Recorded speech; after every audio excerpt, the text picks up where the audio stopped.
Hey everybody, welcome back to another video. Sorry, it's been a while since I posted the last one. Just been trying to get a bunch of school and work out of the way so I can have a little more free time to do this. But we'll be taking a look at Sons of the Forest today, the early access version of the game. And giving it kind of a light review. Obviously, I will not be reviewing the game in its final form. It'll just be the early access version of it. The one that came out, a couple weeks ago at this point. By the time of making this video. But my cousin and I did play it on day one release and just had quite a bit to say about it actually. And so I'm going to break down the review into stories, characters, gameplay, survival, changes, building, the crafting menus, the weapons, the multiple endings, and the potential that this game has moving forward, because honestly, to cut it short, it has great potential. So for the story, the main story was pretty goofy. You kind of just get into a helicopter crash. There's not a whole lot of context given. And then your adventure begins. However, like the original game, The Forest, the environmental storytelling is incredibly intriguing. The team at Midnight really knows how to build a world through environmental storytelling, and I don't see many games that excel at it like they do nowadays. It does lack some answers by the end of the game, but I can overlook that considering how many fun tie-ins to the original story there were, as well as Easter eggs from the original game. For example, towards the end, you will find Eric LeBlanc's book titled Survive, which was from the end of the first game's true ending, and this Easter egg can be picked up and equipped. In addition, they have truly expanded the world and lore of the forest, which was already very depthful and exciting in the first game. Without saying too much, a couple characters from the first game are actually in this game, and I believe it actually makes the story even better. It also makes sure the player knows that this is a definitive sequel, not a prequel or anything else. With all of those positive aspects aside, the only complaint I have with the story after beating the game shortly after its early access release was that the story turns up to 11 at the very end and it gets really awesome and intriguing, but it is very short-lived and very anticlimactic. Don't expect the 3 different endings to be extremely unique. There's really only 2 endings, and the one in which you don't stay on the island is very lackluster.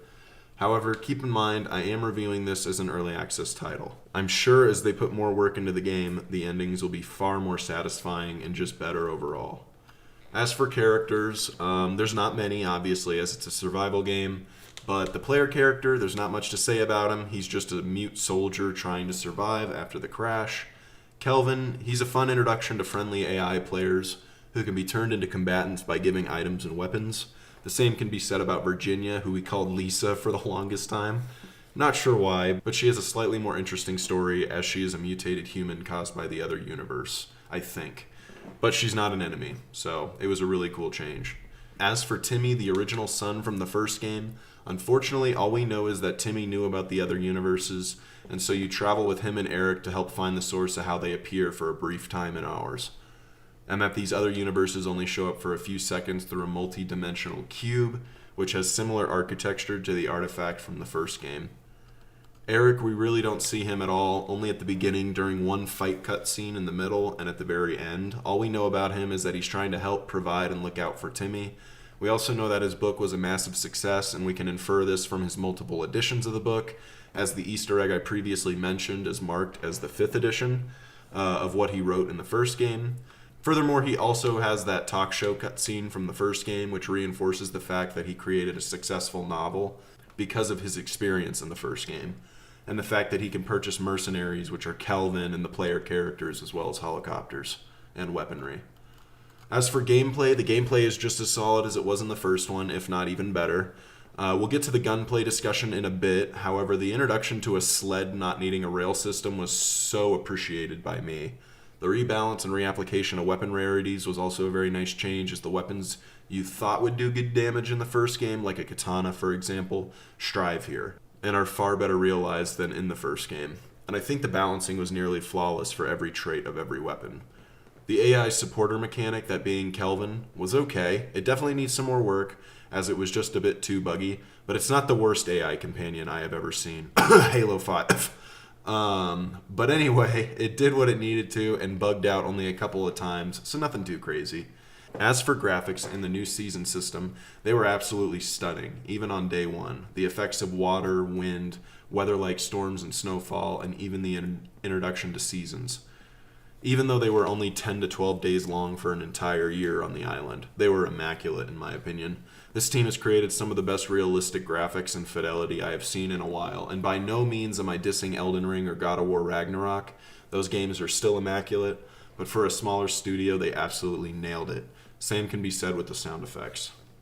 As for survival needs, there is an updated survival system in which you have to monitor water, like the first game, which affects stamina, and food like the first game, which affects health. Similar to Minecraft, but not entirely. Medicine and pills being the only things to boost health bar to maximum so you can recover, and a sleep deprivation system, which my cousin and I could not fully understand, and trust me, we tried to. But I'm sure as time passes, this will also be worked on quite a bit. As for building is as fun as it was in the first one, only my cousin and I didn't fully focus on crafting a base, but it still didn't seem very problematic in this department. In fact, I think it only got more intuitive. For example, the player has to manually build a tarp shelter, which I really thought was cool, even if it was too easy to break. But the same can be said for multiple other crafting items, but we'll be here all day if we go into depth. A great amount of work was put into the crafting and acquiring supplies systems. As for UI, the crafting menu is almost identical to the first game. Now you can keybind up to 10 slots for weapons or anything else in your pack, at least as many as I tried, unlike the first game which only allowed 4 keybinds. However, you can also quick swap items by holding your inventory button and manually pulling out your backpack, but this will stop all movement, which kinda sucks. The crafting system itself is just a more refined version of the Forest's crafting system, so no complaints there, and there's really not too much to say about it. If you played the Forest, you know what to expect.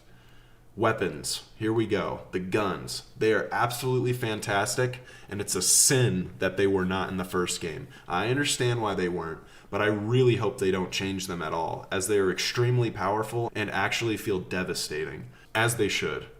So long as you have the accuracy, this game will reward you with a blast of satisfaction. They did a great job implementing firearms into the game. That was actually some great work from Midnight. They were so much fun to use. I thank them for their implementation. And lastly, the endings. The endings as of the game's early access and in its current state as of making this video are very weak, anticlimactic, and kind of just a letdown. But everything that happens right beforehand is very, very cool. There are 3 different endings, but 2 endings are copy-paste, and the other one just means you get to keep playing on the server you made without having to revert to your last save checkpoint. I'm sure as the game progresses and they put more work into it, though, these endings will be far more expanded upon and more interesting. And as for the potential of this game moving forward, I believe that this game has amazing and limitless potential moving forward. And based on how much quality is in this early access release, I don't question for a second that the team over at Midnight will deliver something extremely special by the game's full release. I can't wait to see where they take it. They have me intrigued. That'll be all. I just wanted to make a quick review video on Sons of the Forest. I hope you guys enjoyed.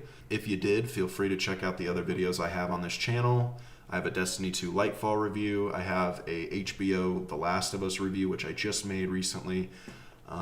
And I also have a Halo Infinite Season 3 review coming out soon. So feel free to check those out. But that's going to wrap it up. I like to keep these videos as short as possible, just discussing everything that I liked and didn't like, all in one quick 10-minute video. So if you liked, please feel free to drop a like for me, and I'll catch you in the next one soon. Peace out, everybody. Have a good day.